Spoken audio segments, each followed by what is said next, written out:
The lock clicked behind me, sharp as a gunshot. My mother's hand was still on the door. My sister's laughter spilling from the living room like nothing had changed. Suitcases pressed heavy against my arms.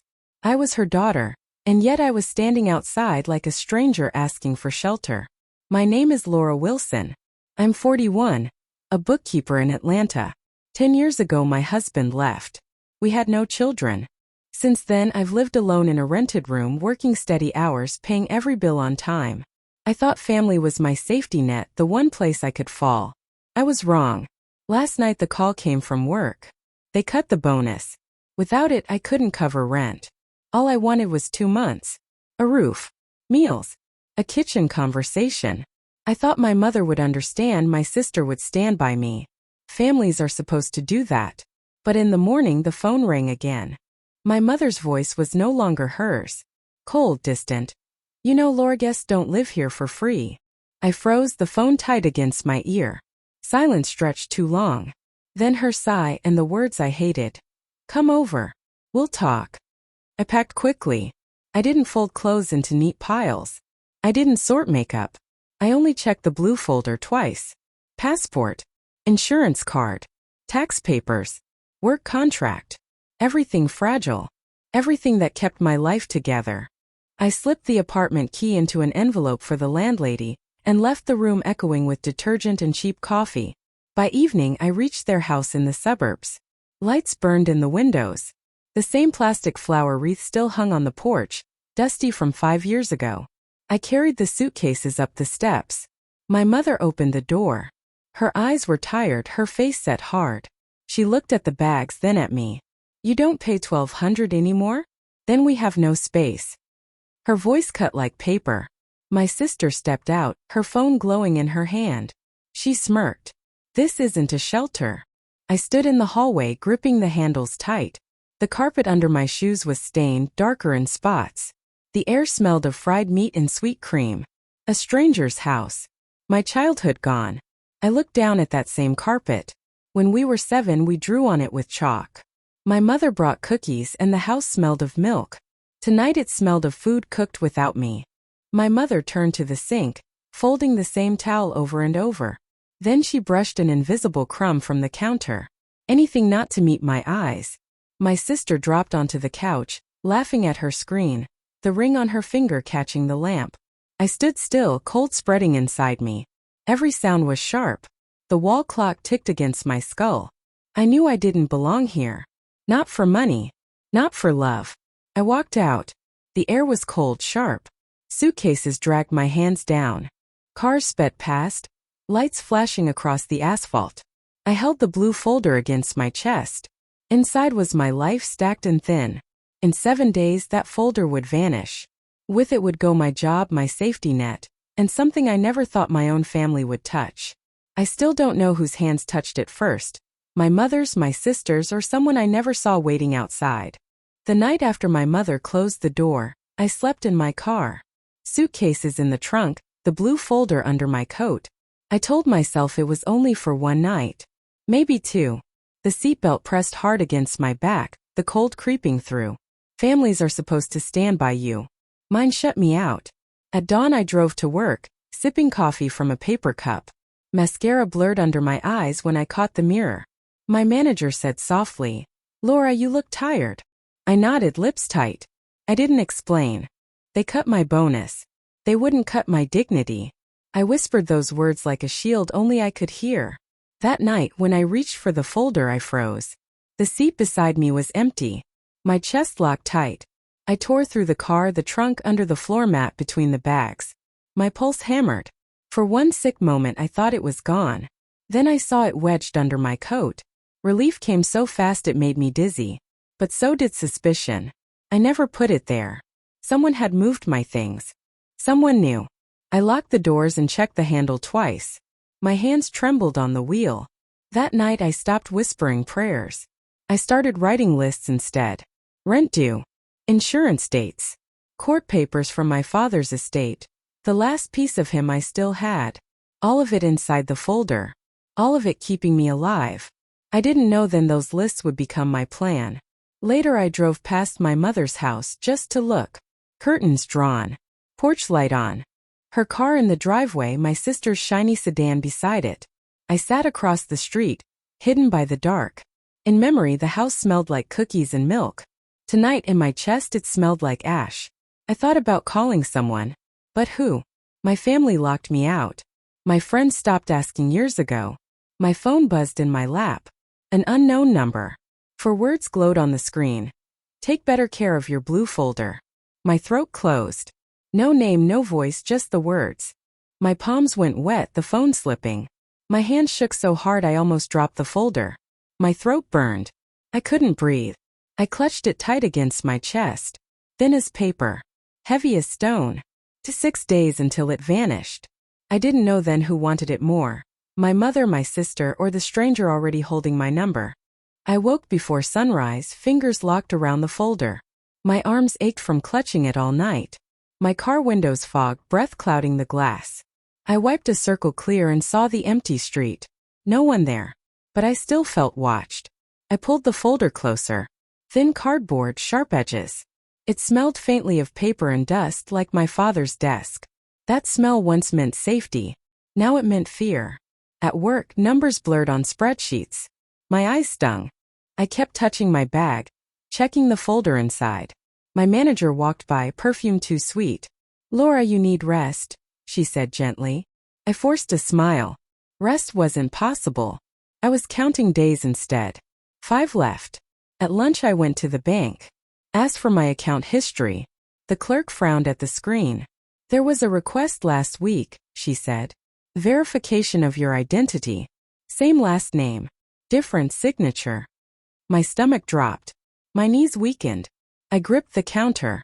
"Who requested it?" I whispered. She shook her head. "Policy says I can't share." "But it wasn't you." I walked out with my pulse hammering, palms slick.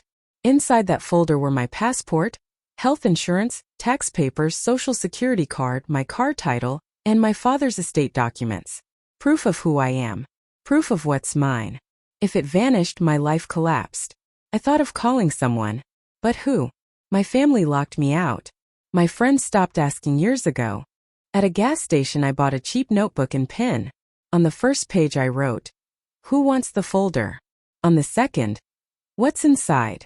I listed everything, each line darker. Proof of identity. Proof of rights. Proof of survival. The word proof filled the page until the ink smeared. I didn't know yet these notes would become my evidence, my only weapon. That evening I parked 2 streets away from their house. Curtains drawn. Porch light on. My mother's car in the driveway, my sister's shiny sedan beside it. I sat in the dark, watching shadows move behind blinds. In memory, the house smelled like cookies and milk. Tonight in my chest it smelled like ash. My phone buzzed. Unknown number. A single message. Proof can be stolen too. My throat closed. My hand shook so hard I almost dropped the folder. My chest burned, breath catching short. I clutched it against me. Thin as paper. Heavy as stone. Somewhere behind me an engine idled low. My trembling fingers touched the key but couldn't turn it. Breath fogged the glass again, faster this time. 5 days. How long before it disappeared for real?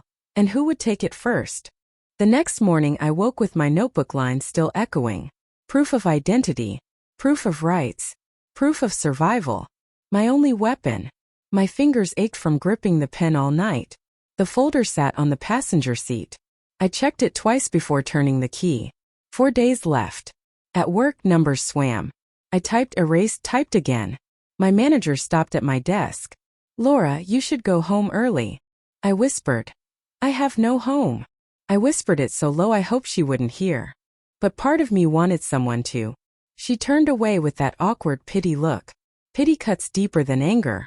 At lunch I spread papers in the staff room, pretending to review files. Really, I checked every page. Passport. Insurance card. Tax papers. My father's estate. The seal still intact. But what if it broke? I thought about a lawyer. Someone who could explain my rights. On my break I searched online. Small office near downtown. Peeling paint, crack sign. But open. Carla Mason. Legal aid. I called. Her voice was brisk, no nonsense. "Bring what you have. Originals and copies. Don't tell family." Her words sank in like a warning. Don't tell family. That night I drove to her office. Dim street. Shuttered shops. One light burning behind blinds. Carla wore jeans, a blazer, hair pulled back. No desk between us. Only a table. I laid the folder down. Her eyes sharpened as she flipped through. These are originals, she asked. I nodded. She tapped the estate papers. This is strong. Your father's estate. Unpaid debts owed. Your heir. You have standing. My throat tightened. They tried to take it already, I said. She met my eyes. Then you lock it down. Fireproof box. Copies made. Certified letters go out tomorrow. She pushed a tissue box toward me without a word. I didn't use it. Families betray. Paper holds. She drew a timeline on a yellow pad. 10 days they fold. 30 days they fight. 60 days you win. She tapped the last date. But only if you guard the folder. I carried it back to my car, pressed against my chest. The parking lot was empty except for one sedan at the far corner. Engine off. Lights out. Still. My breath came fast. My fingers trembled on the key. I couldn't turn it yet. The folder lay on my lap. Thin as paper. Heavy as stone. 4 days. I didn't know then this night marked the first countermove. The next day I bought a fireproof box just like Carla said. The folder slid inside with a dull scrape. I locked it, then locked my car, then checked both twice. I wasn't guarding papers. I was guarding breath. At work I pretended to balance accounts, but numbers bled on the screen. My manager hovered, then walked away. Pity again. I whispered under my breath. Pity won't save me. Paper will. After work I drove back to Carla's office. She already had envelopes stacked, yellow tabs sticking out. Certified mail, she said. They can't ignore it. She handed me copies. I ran my fingers across each page. Every name. Every date. My father's handwriting sat on the originals like he was still here. I walked out clutching the box. In the lot, the same sedan idled across the street. Lights on this time. Not moving. Just waiting. My chest locked. I drove the opposite way, circling 3 blocks before heading anywhere. My hands were slick on the wheel. The air felt too thin. That night I sat in my car and opened the notebook. Page 1. Who wants the folder? Page 2. What's inside? I added page 3. Who is watching? I wrote the question 3 times, each darker than the last. My fingers cramped. My breath fogged the glass. Around midnight my phone buzzed. Unknown number. This time a photo. My car. Taken from behind. The caption read, "Doors lock. Windows break." My throat closed. My hand shook so hard I almost dropped the box. I checked every door again, pressing the locks down until my fingers hurt. The fireproof box sat on my lap. Thin as paper. Heavy as stone. 3 days. They knew where I slept. The next evening my mother called. Her voice was too smooth. Come by tomorrow. Family should talk face to face. It wasn't an invitation. It was a summons. I arrived with the fireproof box chained to my wrist. My sister's sedan was already in the driveway. As the front door shut behind me, the click of the lock rang louder than my own breath. Inside, the air smelled of pot roast and bleach. My mother had set the table like it was Sunday dinner. Plates, napkins, water glasses. But no food. At the head sat my uncle, Bible near his elbow. On the side, a family friend who called himself a lawyer. My sister scrolled her phone, smirk on her lips. My mother folded the same towel again, then laid it flat beside the plates. This doesn't need courts, my uncle said. It needs family. My throat tightened. I placed the box on the table. This is family, I said. Proof of it. The lawyer friend leaned forward.